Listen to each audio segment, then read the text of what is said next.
Following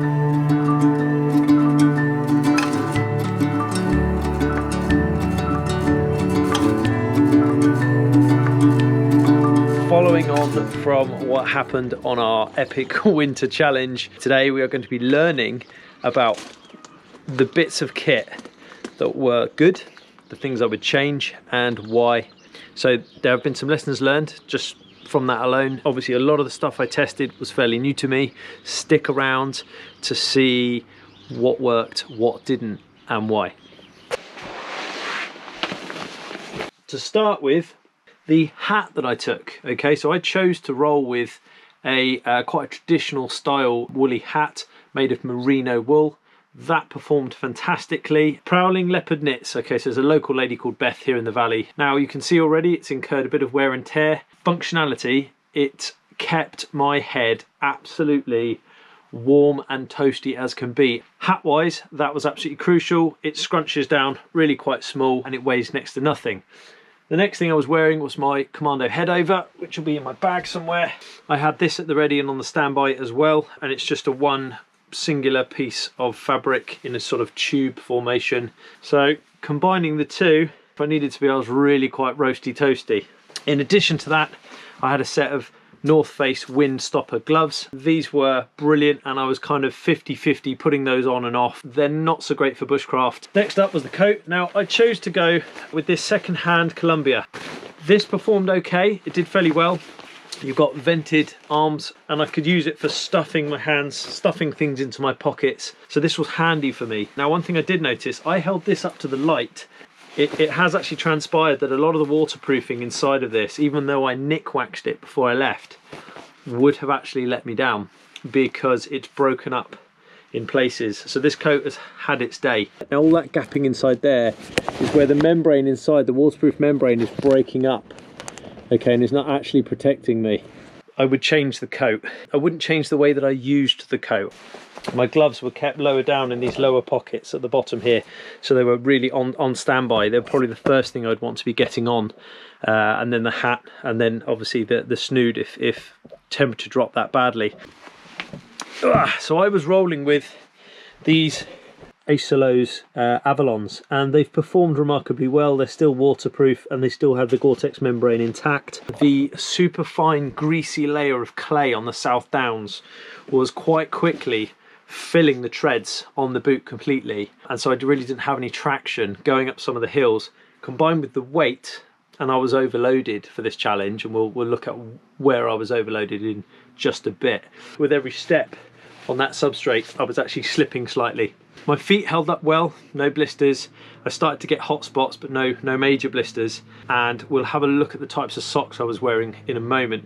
What I've done to improve these is I've taken a Sorbothane filling and I've popped it inside, and they just seem to work well. The main thing that you need to be thinking about at home is size. Your feet will swell. About half a size up is a good shout if you're using a thinner sock. But whatever you do, allow for that extra space. I think that's where Carl got punished slightly, because he was wearing a pair of boots that fit him very snugly and are ideal for when he's doing sort of a 10k type thing. And it's probably the reason that he had very symmetrical kind of large blisters that had formed on top, running through and underneath on both sets of main toe. Okay, so having a quick look at the pack. Now you can already see I've changed the layout by the end of the journey. Okay, now part of that is to do with symmetry and balancing.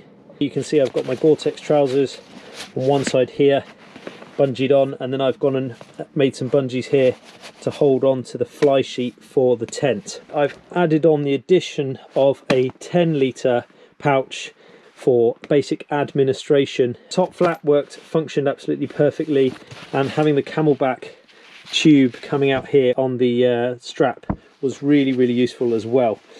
This was a very comfortable bag and one I would definitely continue to use, especially for anything over distance. And then I bought this, I think this was about £6 from Van Gogh, just a brightly coloured pack cover should it start to rain. Think about this, so your pack is pretty much going to be lying next to you, in or underneath your tent with you. Inside my tent I'd have this next to me.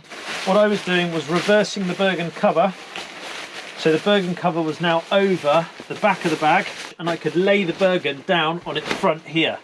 What was happening then was I've created a barrier between the cold wet floor and the back of my pack.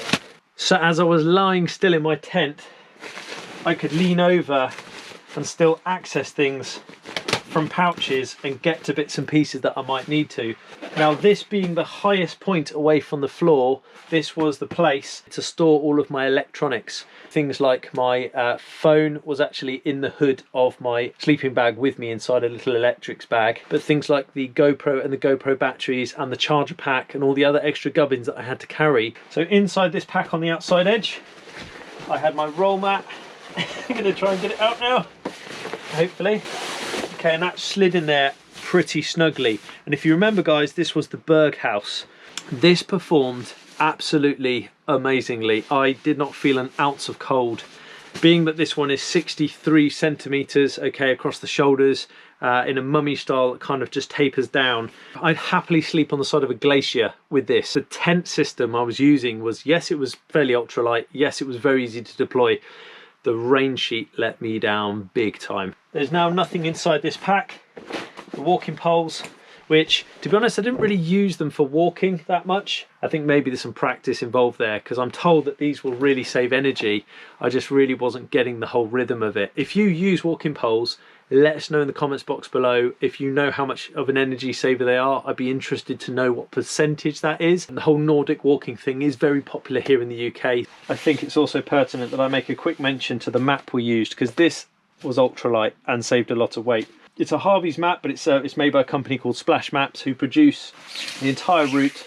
I'd have to carry 3 OS Explorer maps to cover this kind of ground. Okay, and they've created this beautiful sheet that you simply follow from place to place, and it shows you the entire route. These are great. I'd definitely use this again. On the outside, I managed to, for quick deployment, use these kind of elasticated bits on the side here to stow stuff. Now, it's not just for quick deployment, it was also the fact that I wasn't comfortable putting this back inside my pack, as it was holding too much water. Now, for a fly sheet, I was rather unimpressed. This is going to need treating before I try this again. I just trusted that it would arrive in a condition that meant that it was going to be impervious to water. Sadly, that wasn't the case. This simply added weight to my pack as it got wet and didn't perform very well. It's made of that 75 ripstop denier type stuff. It's relatively lightweight and easily deployable. Now, to go with that, I took the poles out, just used a simple bit of wire to wind these up. Okay, and the lightweight aluminium poles, they went just into one of the side pouches, and then the main body of the tent I kept stowed in here. And it really isn't much bigger than the size of a dinner plate. So you can see it comes with its own strap, but what I've done in addition is I've added my own elasticated toggle. So as soon as this is released, it flies out, it jumps out into its full size. Another item of clothing while we're here and while it's in my hand, the wind stopper. It's got a microfiber fleece on the inside, and all I did at night time was turn this inside out, and this became my pillow.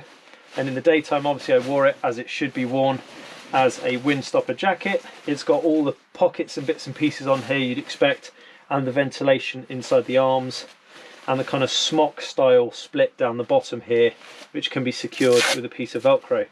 This for me is an item that I will use again. The reason I would use this over something like a down jacket is you can't trust the British winter not to be wet, and down and wet do not go well together. This TAC 9 pouch is now empty, and you can see it's got a little drain hole on the bottom, which is quite handy, and you can see it's actually got a little tube here as well. You can either put a drinking tube through there, or maybe for the top of a radio to stick out. I'm really quite impressed with the thinking that goes into this kind of Tasmanian tiger stuff. Somebody very kindly who watches this channel, who's really rather unwell right now, sent it in as kind of their request for me to use it or to give it to another veteran to use or something like that. And so I looked at the bag, saw the condition of it, and thought I can make this work for me. So all I needed to do was find myself an additional TAC 9 pouch, and I've got myself a very workable pack, and I'm indebted to that individual for sending this in. You can see the obligatory sticker has gone on the Velcro strap on the outside. That's quite an important thing nowadays. Here on the outside edge I had my Gore-Tex waterproof trousers. Ease of accessibility to your kit and equipment is essential in saving calories when you're tired or you've got cold hands.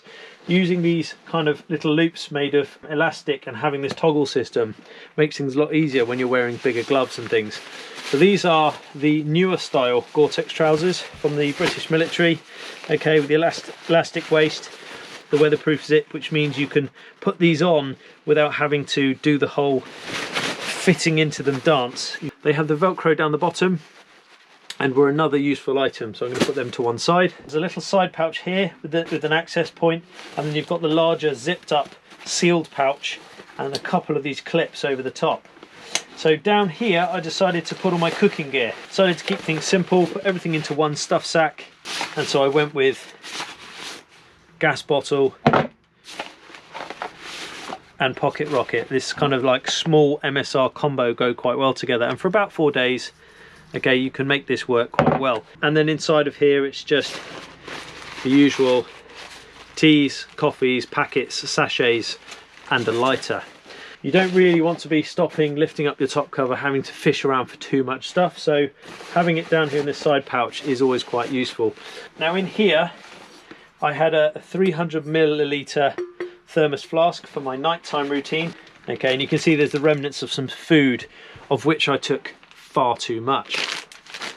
So to explain to you the winter routine, you have a 300 ml thermos flask, which foolishly, when I set off, being a former Marine, I couldn't help myself. I topped this up with water. So I was carrying a 3 litre Camelback, the water bottle you're about to see in here, which is a 1.2, 1.5, plus 300 ml of water. I was carrying nearly 5 litres of water because I really wasn't sure what to expect. Upon reaching one of the first water taps at the farm that we came to, I was already kicking myself. Having that thermos flask is very important because it kind of goes in conjunction with what's on the outside of this pouch here, which is something you don't want to put inside your pack: your pee bottle and some toilet paper. Once you're inside your sleeping bag and it's like -5 or whatever, you don't really want to break the sacred seal. So being able to just lean to one side, pop yourself into here and relieve yourself in the evening is amazing. And then equally, replacing that liquid with a body of warm liquid. So just before going to bed, having 300 ml of hot water in here meant that if I'm thirsty throughout the night, I can sip away at that hot water. So those two pieces of kit for winter routine in particular are very important, and they played a key role. I was severely dehydrated by the end of day 1. Okay, so looking into this side pouch, Carl's cap. Carl, if you're watching, I need to send this back to you. It's off to the post office after I've made this vid. What do we got here? Right, so I ended up with this rather large 1.2 litre clean canteen.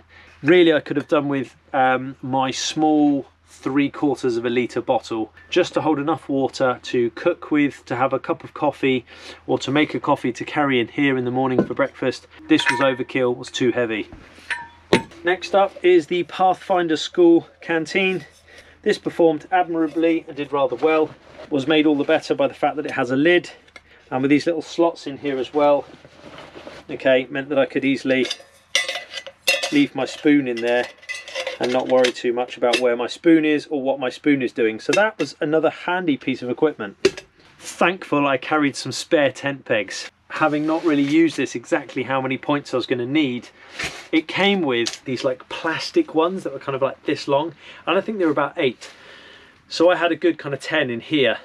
Really simple little aluminium tent pegs, but it turned out that we needed a couple to help Carl out with his tarpaulin as well. So if I'm going to say anything, it's don't be afraid to go extra on your tent pegs. Now I'd taken my fish spreaders because I really wasn't sure whether we were going to get a fire on or not, and then I would need to go down the route of activating the whole having this on the inside of here suspended over a fire. I really wasn't sure. I was carrying this small Twinings pot with some beef bovril cubes inside. I didn't get as far as getting those out and using them.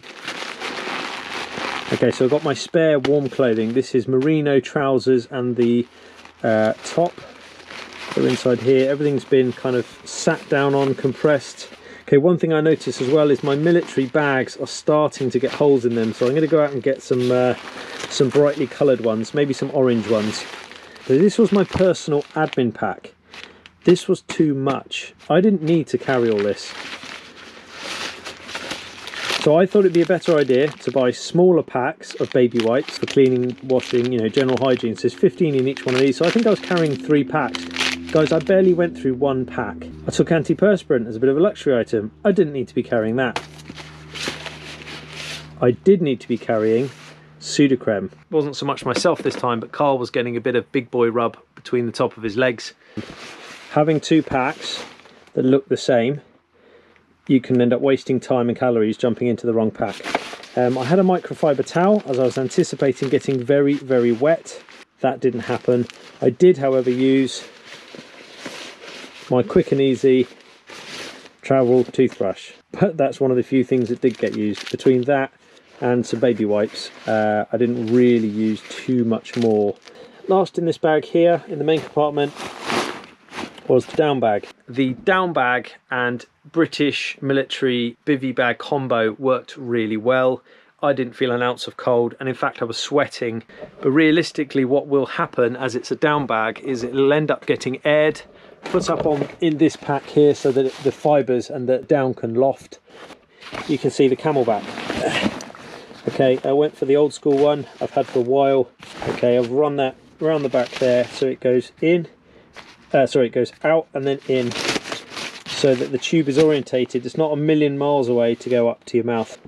In the top flap, we had first aid kit. The only thing out of the first aid kit we ended up needing, to be honest, was brufen. We were taking ibuprofen to reduce swelling in joints and things like that. Inside here was the cigar, which is still in here, that we were going to smoke, the Victory cigar.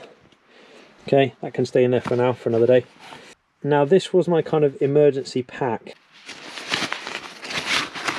I had a weapons cleaning pouch for the light machine gun. Now inside here, okay, I had a penknife, which gave me the benefit of obviously having a half decent sized blade. In addition to that, a saw and a handful of other basics. And then I had a little Easter egg Kinder Surprise doodah with a couple of fire plugs inside. I had a small antibacterial wipe here. I had a candle to help with the fire lighting thing, a lighter, some water purification tablets, and my trusty silver compass in degrees. This is generally probably the best compass I've ever owned. So I probably ended up, I was aiming for about 11 or 12 kilo, and I probably ended up the wrong side of 17 or 18 kilo, I reckon. 5 of that nearly being water. The terrain caught me out. I underestimated the climbs. Some of them were going up 200 or 300 at a time. Doing this in winter on the British coastline, unsupported, took me by surprise. I was amazed at the amount of information you could pick up along the trail. Okay, so the tap points were marked out really well. You've got to get out there, physically try, fail, pick yourself back up and go back at it again. Now putting on this little light here was a real added bonus because I could look straight inside. I could see quite clearly what was inside the bag. That worked well. Now things I didn't need. I took a life straw. It's not such a bad thing to carry. It weighs next to nothing. The additional paracord came in really handy because we used it to fix Carl's tarp down. I didn't need the Siloom. I didn't need Fatwood stick and Fire Striker combo. Okay, so they'll be getting ditched next time. And the spare batteries for the head torch I probably would definitely take again. 2022 is set to be a big year for us. Okay, there's a couple of things happening here on British television, and I have a rather large announcement coming up. Thanks to your comments, there is an awful lot in the pipeline. Thanks for watching. I'm Nick Goldsmith. See you guys again soon.